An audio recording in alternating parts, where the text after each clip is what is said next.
everyone, and welcome to this Federalist Society virtual event. My name is Emily Manning, and I'm an Associate Director of Practice Groups with the Federalist Society. Today, we're excited to host a discussion titled Loper and Labor Law, Implications of a Possible Decrease in Deference on New Rulemaking. We're joined today by Alexander Thomas McDonald, shareholder at Littler, and Tammy D. McCutcheon, former administrator for the Wage and Hour Division at the U.S. Department of Labor. If you'd like to learn more about today's speakers, their full bios can be viewed on our website, fedsoc.org.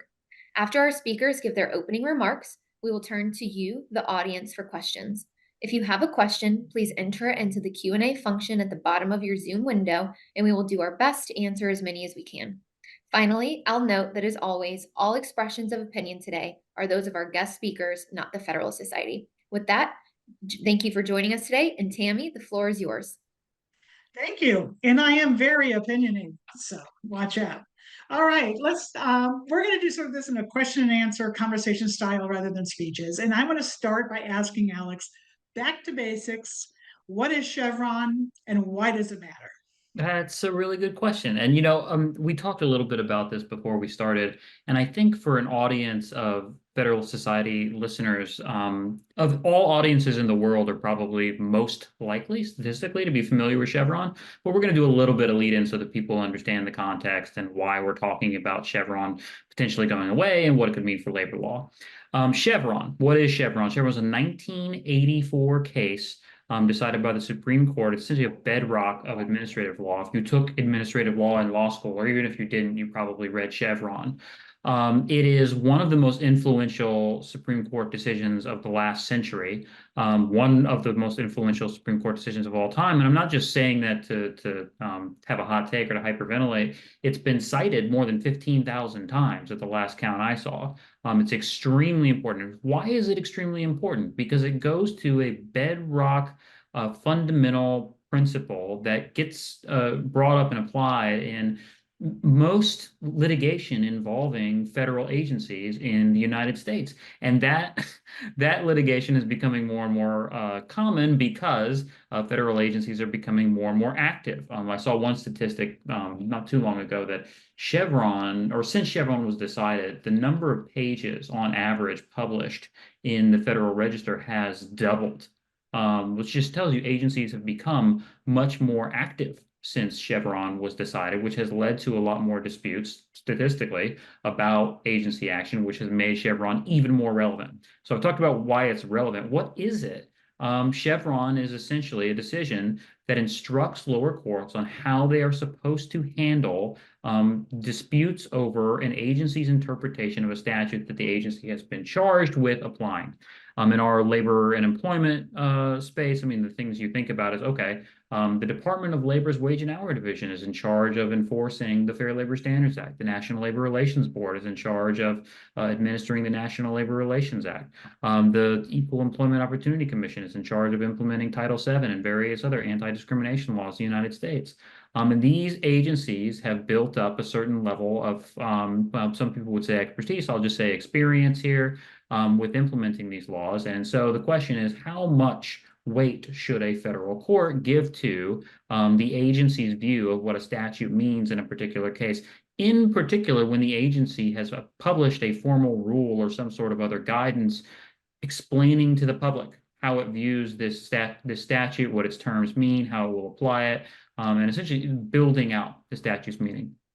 And what Chevron said in that case was that courts should accept the agency's interpretation is when two conditions are true. And this has become known as the Chevron two-step, though different people will tell you there's actually more steps embedded in here, but I'm not going to get into that.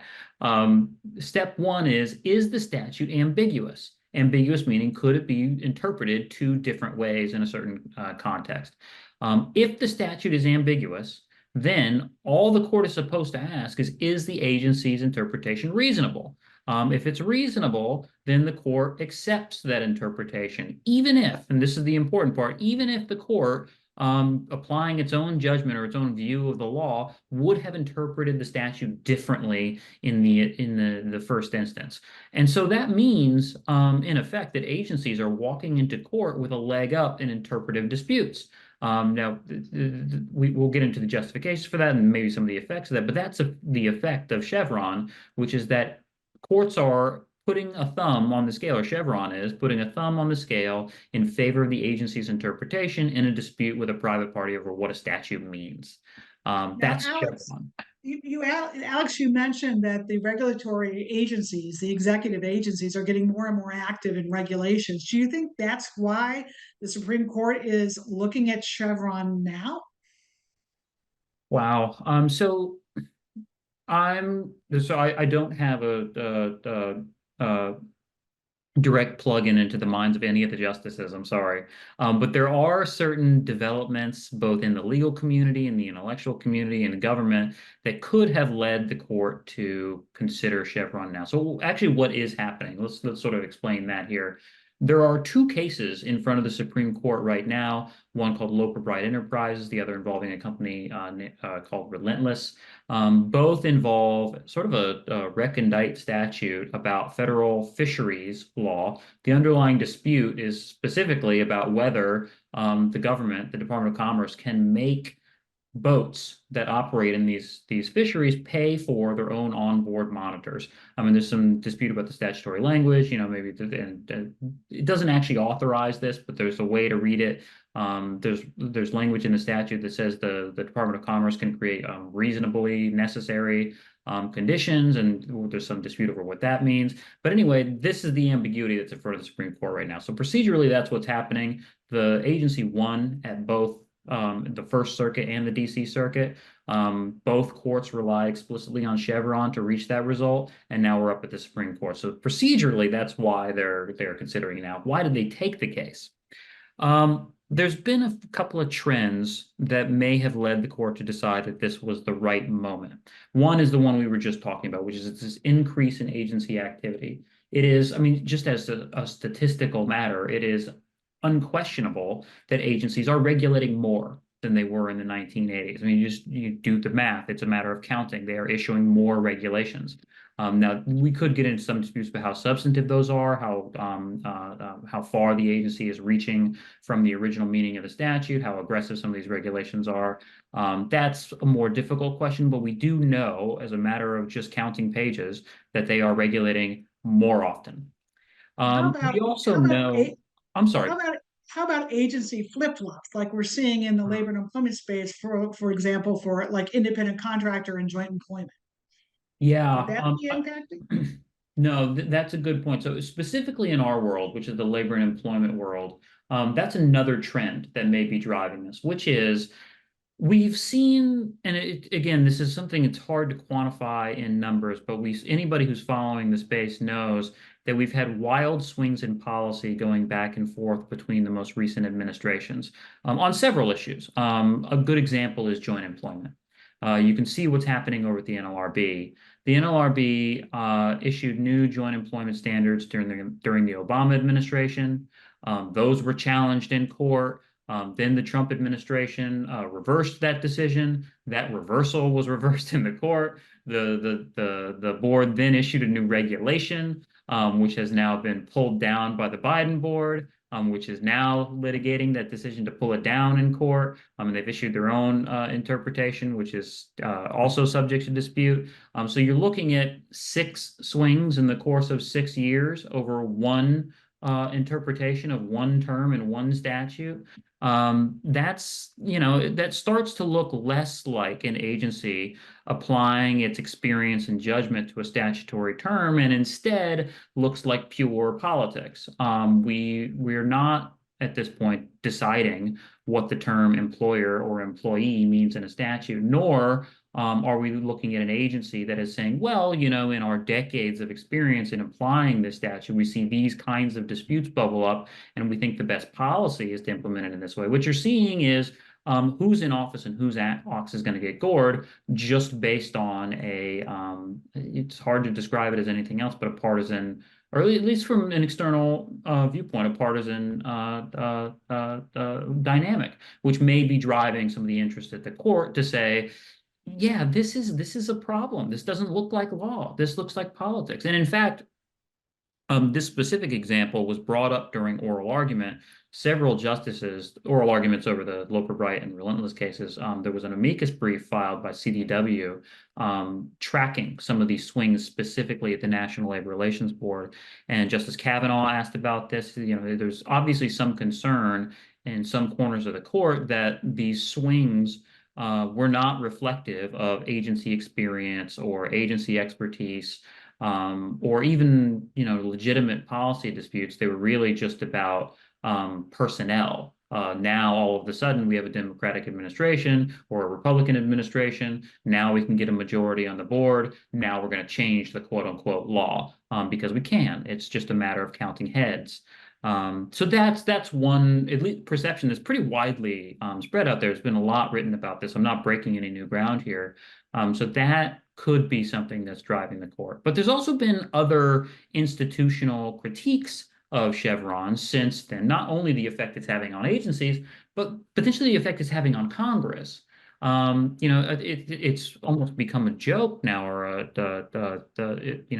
cliche to say that Congress is stultified, that Congress doesn't do anything, we're not getting any new laws, they have no incentive to write laws. Whether or not that is related to Chevron, it certainly has opened a space for agencies to be the ones leading on policy in this country. If you're not passing any new laws, you're not amending any laws, you're not doing anything at Congress, whether that's to enact new policies or disapprove of policies that agencies are enacting, then that leaves a space for the executive branch to fill the void through notice and comment regulations or less formal guidance. And so that institutional incentive is certainly, well, I say certainly could be playing some role in the court's thinking. And, you know, one more institutional concern that you might think about when you're looking at this, and this is also in the academic literature, endemic in the academic literature, is this idea that the Chevron and the increased activity that it has fostered among agencies is actually having a pernicious effect on our presidential elections. I mean, look, I don't want to overplay this point because I'm not sure that I completely agree with it, because presidential elections have been rancorous from the very start, right? It's not as if Thomas Jefferson and John Adams were best of friends after that election. But there are some people out there who are writing and saying that because agencies have become the lead policymakers in this country, that it has enhanced the power of the president and therefore raised the stakes of presidential elections, has made them more partisan, because if you win this one election, all of a sudden you get to unilaterally write policy for the entire country. That is going to make anybody strain to, perhaps even more than they would have, to win the election. It just becomes apocalyptic in the views of some folks. So it makes Congress more lazy. It makes the president more powerful. And what is it doing to the courts itself? Isn't it also just giving courts an excuse? Yeah, I'm so glad you asked that judge? question, because that actually is the lead critique of Chevron. It's the one that's been around since the very beginning, and it's obviously it's really the most obvious one. So thank you for pulling me back to it. The whole idea of deference to some is antithetical to what courts are supposed to be doing. So Article 3 of the Constitution vests all judicial power in the courts. That means, historically speaking, that courts are supposed to be exercising their independent judgment to resolve disputes and adjudicate the cases that involve the rights of private parties independently. That's why we have an independent judiciary. They are not supposed to be just accepting the views of one party in a case. And in any case that involves the government, if you're deferring to the government's view of the statute, that is in some sense what you are doing. You are letting one party dictate the outcome of a dispute between two parties. There's Philip Hamburger out there who's written about this, but many, many others have written about how this is just inconsistent with what we expect an independent judiciary, as Article 3 sets up, to be doing. It's also in, just on less, momentous terms, though it's still pretty important. We're talking about the Constitution. There's a statute, right? There's a statute that governs this issue. It's called the Administrative Procedure Act. Section 706 of the Administrative Procedure Act says that courts are supposed to be resolving questions of law de novo. They're not supposed to, and that means they're not supposed to defer, right? They're supposed to, as new, on their own. That's what de novo means. And that's not what Chevron says. It's hard to square Chevron with that language. And one of the most damning critiques of Chevron is that Chevron, even though Section 706 was squarely on point and should have been discussed, it's never even cited in the decision. It's as if it didn't even exist. That has been another critique that's been around since 1984 when Chevron was decided. Cool. Very, very good. So with that general background, let's try to focus in on labor and employment law. So and I'm going to start out. I think Chevron has been impacting labor and employment law. And I'd like you to talk a little bit about that. But first, let's talk about rulemaking in general. And let me take that one because, as you know, I've been a regulator during my time in the Bush administration. I did regulations regarding the white collar exemptions under Part 541. And I find that an interesting one because we did what we wanted to do, right, as an executive agency. And I will tell you, in that rulemaking, we had something like 13 votes in the House and Senate to try to stop us from doing what we were doing in the rule, but they were never on the votes on the same bill or the same language. So, we just ignored them. I also find it interesting because these are the regulations, folks, that govern when an executive, administrative, or professional or outside sales employee is exempt. And here was congressional laziness even before Chevron, Alex, because they have there are no definitions of those terms. Instead, they left it to the regulations of the secretary. So from a regulator, from somebody who's writing the regulations, I think I can say the impact is because of Chevron, you don't so much worry about being true to the text of the statute, as long as you can find an ambiguity in the statute. What do you Tammy, think? since we're on this subject, before we move on, I've been dying to ask you, and I'm going to ask you live. There's been in the air some skepticism of the Department of Labor's interpretations of certain terms for which they receive Chevron deference in the Fair Labor Standards Act, and I'm thinking specifically of Justice Kavanaugh's dissent in the Helix case. He suggested that there was no basis in the statutory text for a salary basis in the definition of certain exemptions under the Fair Labor Standard. I would just love to hear your take on that. Just talk about that a little bit. Well, absolutely. Well, first of all, I did file comments on the proposed regulations, of course, on behalf of the American First Policy Institute with James Shirk. And we actually took Kavanaugh's one sentence in Helix Energy and our first argument was there's no salary in the statute. And there isn't. I mean, I can read you the whole text here because it's very short. Any employee employed in a bona fide executive, administrative, or professional capacity, right? There's no salary there. So I think Kavanaugh has opened the door, and if Chevron goes away, the door is even opened wider to litigation and argument that any salary test for exemption is contrary to the language of that section, especially when there are other exemptions, such as the 7I commission sales employee exemption, that include pay requirements in those. So if Congress wanted a pay requirement in an exemption, it knew how to throw it in there. So I think that's one area of employment law that you could see a shift. Now, I will tell you, I know I'm an outlier. And I've heard over the years that many employers want the salary tests because it's a nice bright line rule. But of course, what we're seeing, well, if it's the bright line is 35,000 salary annually, that's one thing. But The Department of Labor wants that to be 55,000, and employee advocacy groups have suggested like 80,000. So how bright? So bright lines are good if you can draw them where you want to, and Mhm. that's going back, Alex, where you get another example, right, of change in administrations. You get a completely different change of view about how important the salary level should be in making that exemption determination.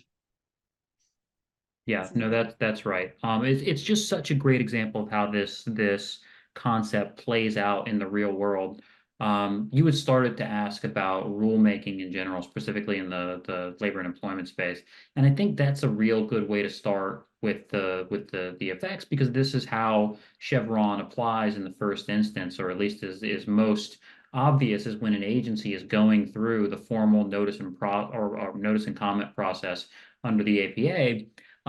Most major federal agencies engage in notice and comment rulemaking with Chevron or quasi-Chevron authority. I'll talk about what I mean by quasi-Chevron authority at some point, right? Some of them are more active than others.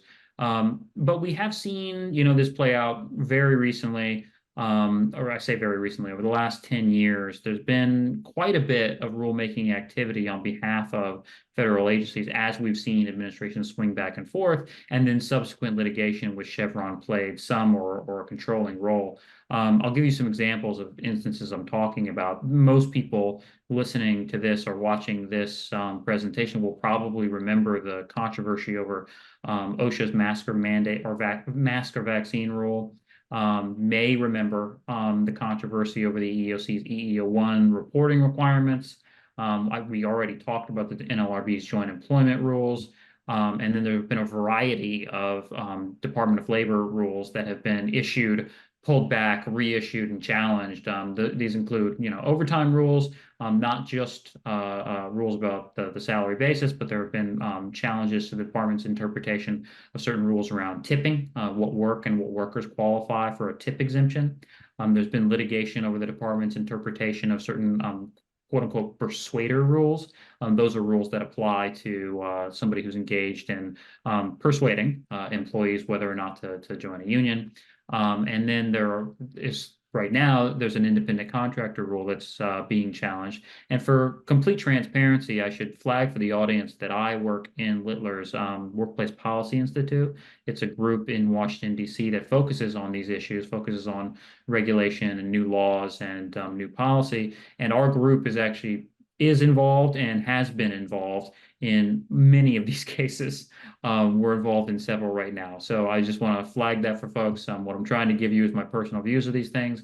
But you can take what I say with that caveat. I am deeply involved with a group that is representing management in some of these issues. And so I do come to it with a the perspective. Department of Labor is scared of Littler because Littler has been involved in so many cases where they have beat the DO regulations down.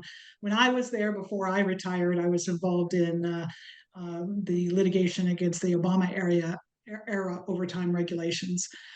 So there's a lot of litigation. So I think the impacts is not only on, will it change? I mean, there's two things, right? Will it change the approach of the agency when they're regulating?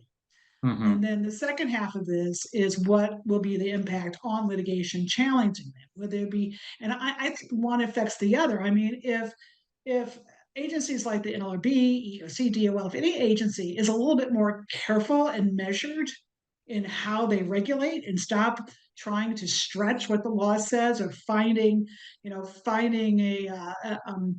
like, for example, in Part 541, they say it's ambiguous. Mm-hmm. Well, I don't see the word salary in that statute. So how can it be ambiguous when it's not there, right? So will agencies stop trying to find ambiguity to get past that first step of Chevron in every single word? It depends on what the definition of is.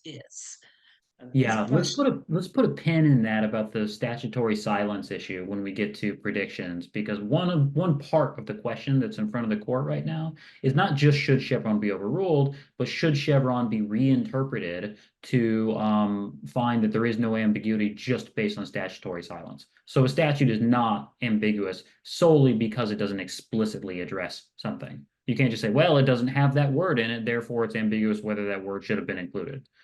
Which, you know, you say that to a normal person, they look at you like you're growing three heads. But that's how that's how the law is developed. But you divided this into two concepts, which is extremely useful to think about it this way. So let's walk through them one by one.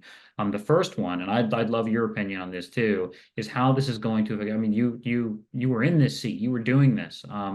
Like, how is this going to affect agency decisions about rulemaking? My own view is that if Chevron goes away, and I say it's my own view, I mean, this is just, based both on, observing agency behavior over time and watching what Chevron has done to agency activity. Um, if Chevron were to go away, you would expect agencies to do two things. One would be to regulate less.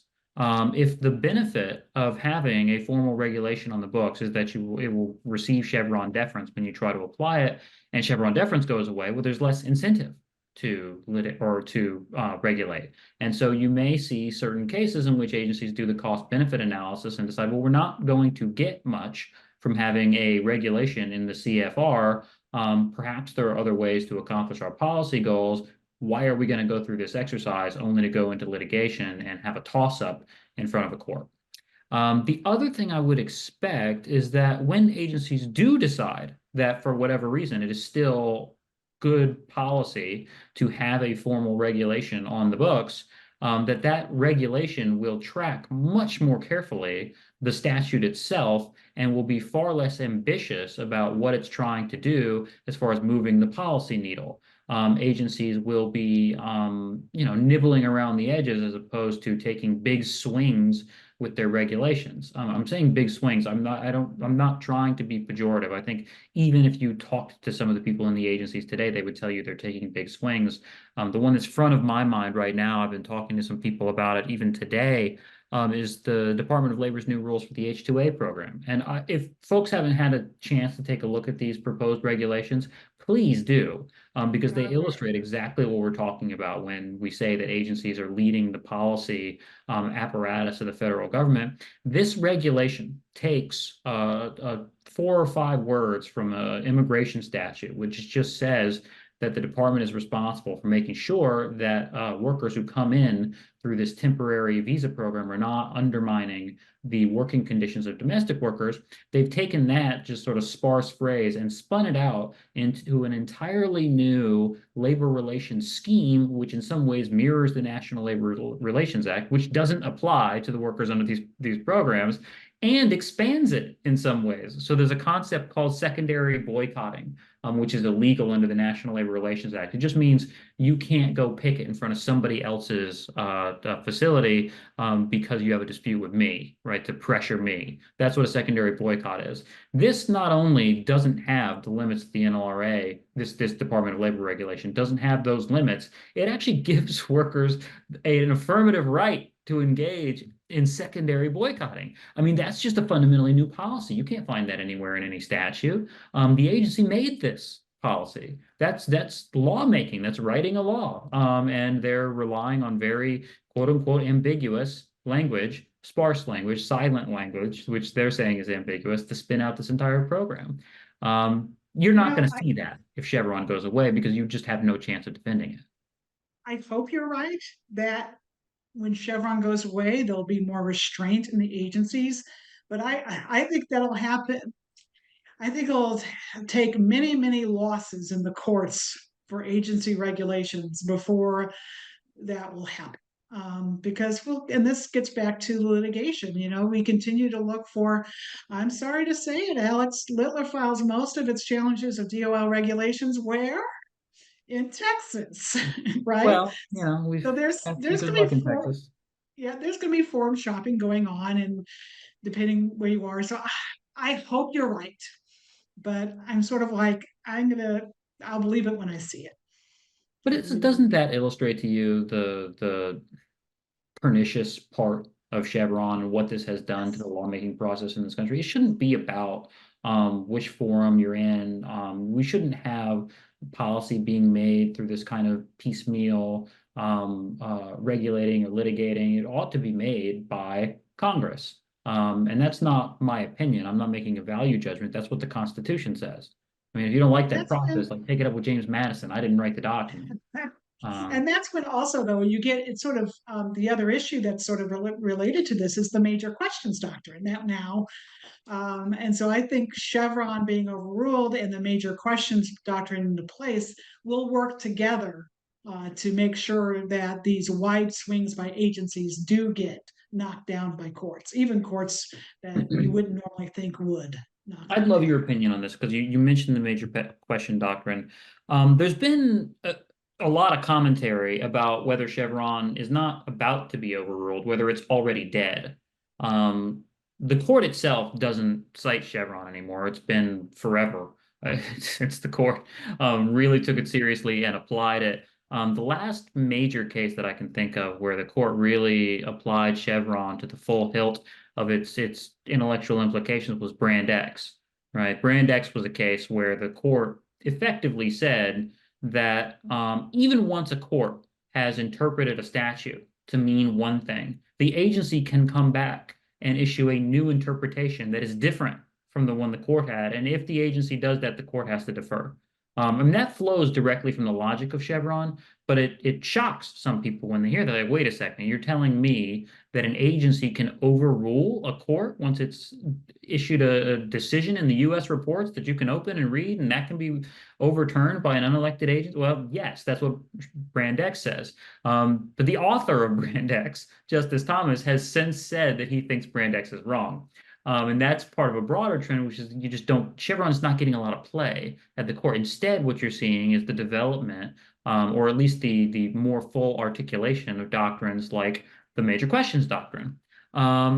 So, I mean, with those doctrines having developed and with Chevron sort of dying on the vine at the most important court in the land, how important is Chevron? I mean, what do you think, Tammy? Is Chevron even Yeah, you're right. Like, of course, I follow all the FLSA cases that come before the Supreme Court, and things like the pharmaceutical sales rep exemption, the Section 3.0 definition of clothing, no mention of Chevron, right?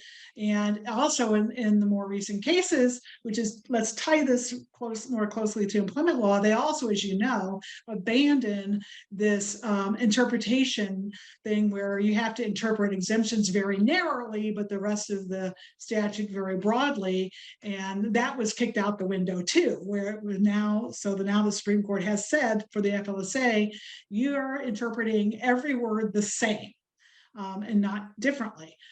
So I think you're right. I think it hasn't been that important in the Supreme Court for a long time. On the other hand, very few cases get to the Supreme Court. Most of the litigation is in the district and the courts and the appellate courts, and those courts do use Chevron as we talked about. They use Chevron so that they could just say, okay, the agency is right, and I think it's a bit of laziness. It's a bit of, I'm not going to actually do the statutory interpretation myself. I'm just going to let the agency win. So it's still important in the lower courts, and that's where most of the litigation is going on. Yeah, it's a really great point, and particularly in our world. I mean, labor and employment cases don't often reach the U.S. Supreme Court. They're almost always decided in the lower courts, and the lower courts are still applying Chevron. There's no question about that. Before we move on too quickly, we should tick through some of the other labor and employment issues that are out there right now that could be most immediately affected by this, because we were talking about rulemaking.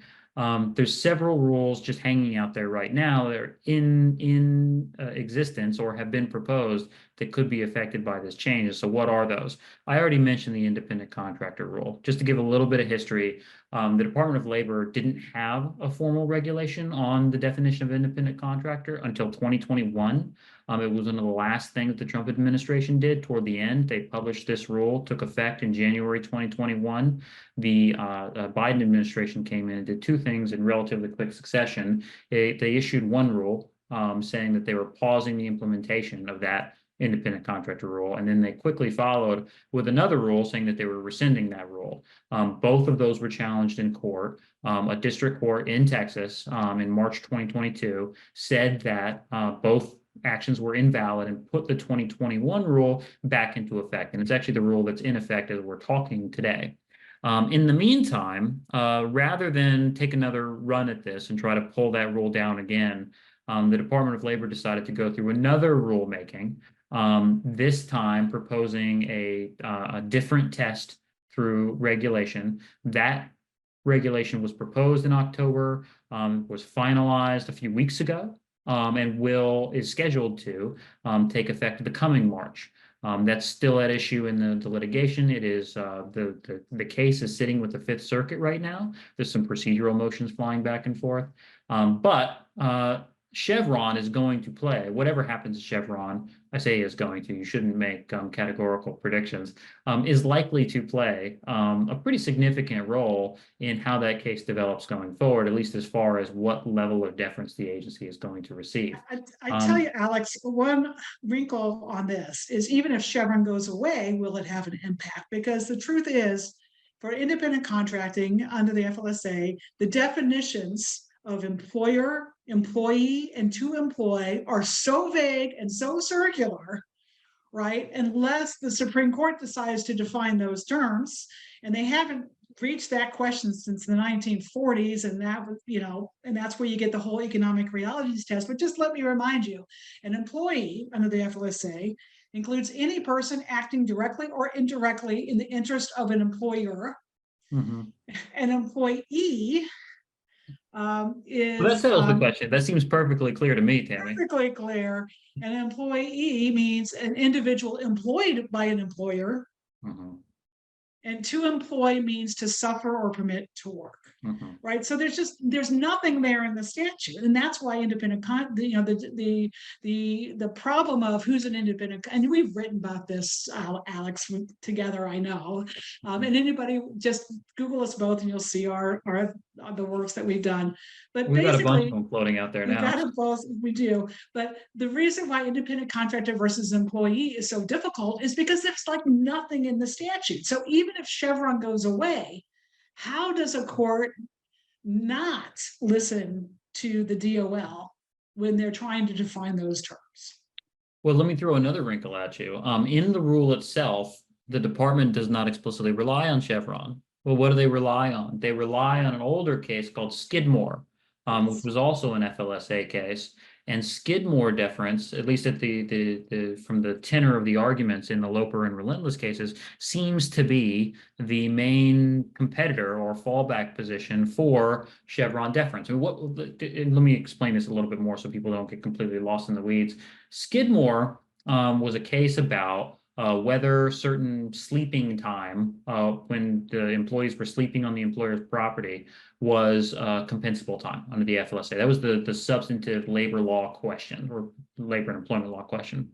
The Supreme Court, in the course of deciding this as a matter of law, looked at the department's interpretation, the Wage and Hour Administrator's interpretation. And Justice Jackson, the original Justice Jackson, beautiful writer, by the way, I just want to say, he looked at the department's interpretation as well. The administrator has a lot of experience applying this statute. He's seen these things come up over and over.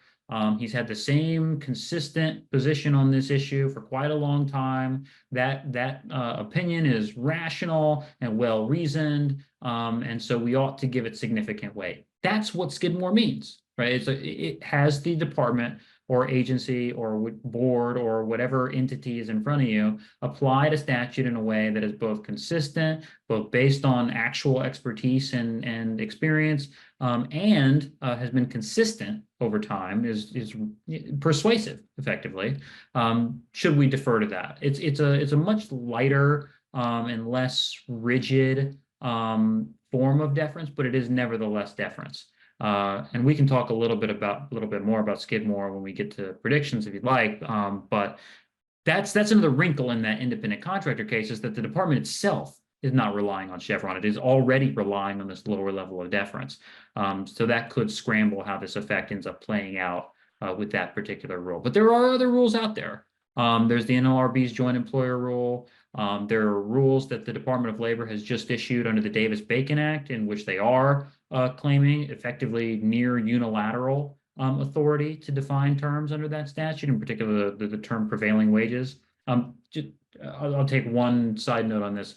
The Davis-Bacon Act, for those of you who don't know what it is, it's a prevailing wage law that applies to federally funded and federally assisted, meaning that some federal money is going in there, construction projects. So if you are in the construction contracting world, Davis-Bacon is extremely important to you. And if you're not, you probably never heard of the statute. And if you're, Go ahead, Bailey, I'm sorry. All taxpayers should care, because the department's proposed regulations basically means it will be the prevailing wage will be a union rate, which is significantly higher than a market rate, which means we're paying more for every federal building that goes up.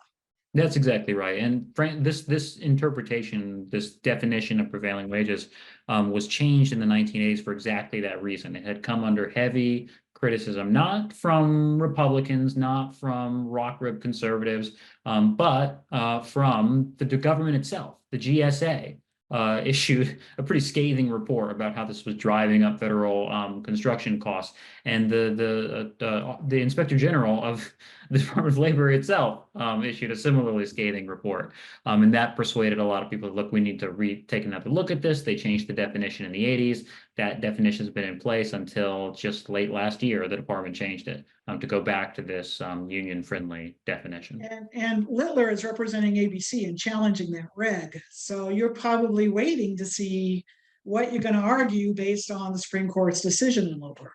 Yeah, I should actually flag that for our audience. I am on the pleadings in that case. So you're not getting a completely disinterested view of that particular regulation. How about the ESG investment rule? That seems to be pretty far afield from the definition of what's a fiduciary duty. Absolutely. Absolutely. That's another one that's hanging out there. We've got, there's also a regulation out about project labor agreements, which could be affected by this particular change in the law. So, I mean, we could spend the next 15 minutes ticking through federal regulation, because the thing is, it's not just the regulations that have been recently proposed that could be subject to challenge if Chevron were to go away. It's potentially any regulation which the Department of Labor or the Equal Opportunity Employment Opportunity Commission or OSHA or any other federal agency is relying on Chevron for deference. Those could be open to challenge if the doctrine itself goes away, which could lead to a period of substantial pushback against some of these regulations, which it's hard to predict exactly how that would turn out, but I do think that would be the result. Let's talk about the procedural posture, right? It's not like there's a statute of limitations against challenging a regulation. If you are, if the DOL, if NLRB, if EEOC is trying to enforce a regulation against your company, and you believe that if there's Chevron deference going away, those regulations would be invalidated, you can bring them. So you could challenge a regulation that's been on the book for 30 years, right? That's right. That's right. I mean, so for procedural challenges and errors they made in the rulemaking process, the APA has a 6-year statute of limitations. But to your point, if, let's say, the Department of Labor has had a regulation on the books since, I don't know, the 40s, which some of these are old enough to be, and I believe that that's an incorrect interpretation of the law, and they sue me, I can certainly raise that as a defense. And if Chevron is no longer the law of the land, then it's possible that the agency will get no deference from a court, and the court will take a fresh look at it. And that regulation could be a jump ball, or at least the correct interpretation. So that sounds very disruptive. And I do want to get to predictions, but as we're at the quarter to the hour, what I'd like to do is take a few questions first and then pop in at the end with some predictions. So Emily, do you have some questions for us? I sure do. Thank you both for this great discussion. And we'll now turn to audience questions. So if you have a question, please enter into the Q&A function at the bottom of your screen. So the first member of our audience is asking, in a world with Chevron or without it, Are all agencies equivalent or are some more equal than others? If the latter, how and why does that happen? Bonus points for the George Orwell reference in a in a webinar about the administrative state. The answer is that there are significant differences, and there are significant differences not because some agencies are just better at this than others, but because they have different statutory authority. There are agencies like the Wage and Hour Division who have delegations in their statutes to define certain terms or to implement certain regulations. The Department of Labor the National Labor Relations Board has similar delegated authority to implement the National Labor Relations Act through regulation. They're allowed to do it, right? And in those cases, I would mention also, excuse me, OSHA and EPA, who are making factual determinations based on scientific evidence regarding the environment and safety. And so there, I cannot see any court walking away from deferring to those agencies on their, because it is based on their experience and their factual determinations as opposed to statutory analysis. Well, that's a good distinction to draw, Tammy, because there's a conceptual difference between deferring to an agency based on the agency's investigation and determinations of underlying facts in the real world, scientific concepts, statistical concepts, economic concepts, right? Just impressions about what is life like on Earth, right? As opposed to deference to an agency about what certain words mean in the U.S. Code. The former is more like what agency quote unquote deference was originally intended to mean, and what, I'll just say makes more rational sense. A court isn't out there conducting these experiments, isn't running tests, doesn't have a laboratory where it can second guess OSHA or the EPA or some of these more scientific agencies on the determinations they're making. And more to the point, those kinds of determinations are much more easily characterized as executive activity. What the agency is doing is it's taking statutes that Congress has enacted through the appropriate processes, and it is implementing them in real life. It's saying, all right, well, they told us to set a safe standard of particulars in X, water source. We've tested it. We've run the test. This is what we've come up with. It makes sense for the court to say, all right, you've been tasked with figuring this out. You've determined based on a scientific judgment that this is the safe level. We will defer to you. Whereas it doesn't make sense for them to defer to the agency about the definitions of certain terms, or at least it makes less sense when you. It's just like appellate review of the fact finding versus the law, which should be de novo. And within the employment law context, the only agency that really does that sort of scientific fact finding is OSHA, right? Wage and Hour, NLRB, EEOC, that's all interpreting statutes, right? And I don't think, I think OSHA might actually continue to get significant amounts of deference on their fact finding, even without Chevron. Yeah, I can't let this webinar end without mentioning this fact, because it makes me chuckle every time I think about it. The the National Labor Relations Board, which is supposed to be our expert on labor relations in the real world, is forbidden from employing a labor economist to inform its decisions. It actually can't do it. It can't make those kind of real world scientific or social scientific judgments. All it can do is set up a kangaroo court of 5 lawyers to make many judicial decisions. Emily, do we have another? So the next member of our audience is asking, if Chevron is overruled or even substantially mitigated, how will that affect local state agencies such as workers' compensation? That's a great question. So state and local agencies are all implementing state law, right? Many of them, and this is a critique that's been leveled at state Supreme Courts in general, have parroted federal deference standards. So there are the equivalent of Chevron in a lot of different states. But that's not true everywhere. And you've seen a trend in recent years. Ohio, I think, is one state that has explicitly moved away from Chevron. That many states are saying, actually, for all the reasons we've been talking about for the last 15 minutes, this kind of deference doesn't make sense.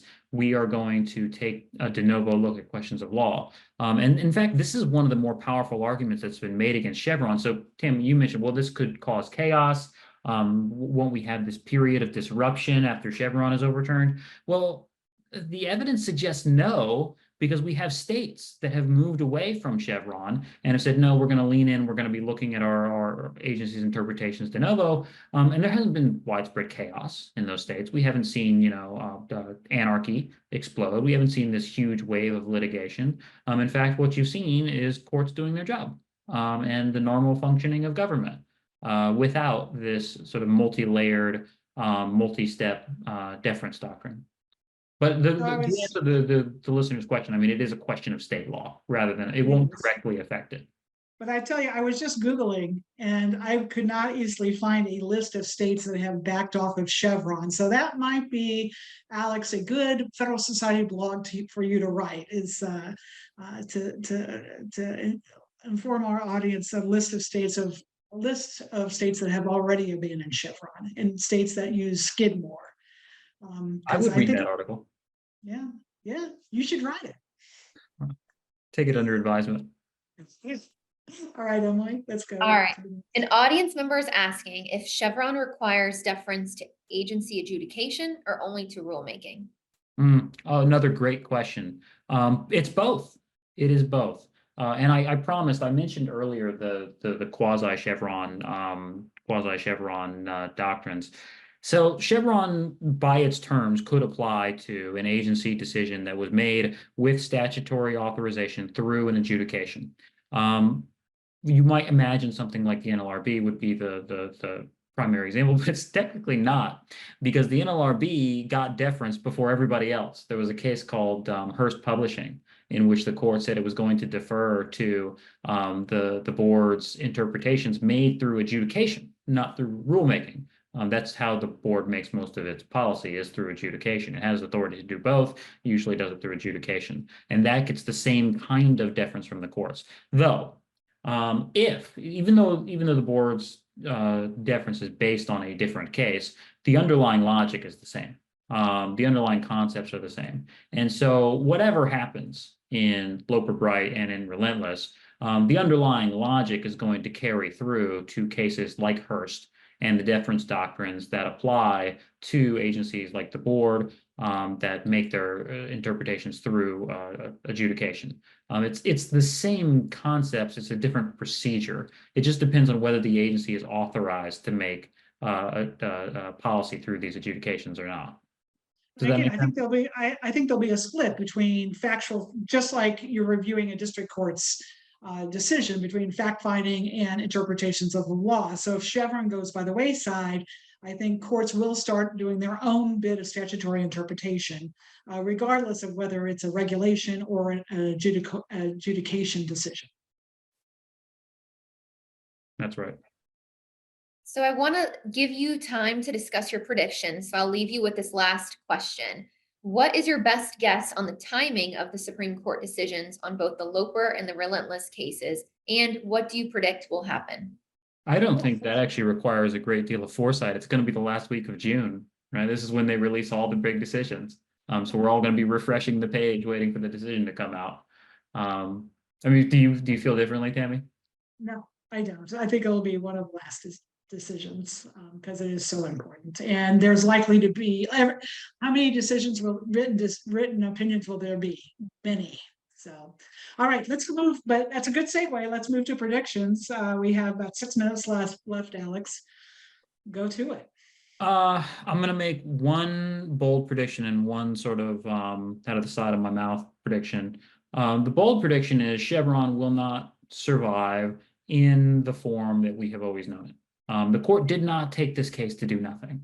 It is at minimum going to pare Chevron back. The question is, how far are we going to pare it back? Are we going to get something like we got with the lemon test, where, you have Justice Gorsuch coming out and saying, it's been dead the whole time, we haven't been citing it, but just in case you missed that, we're formally overruling it. That would satisfy a lot of the commentariat.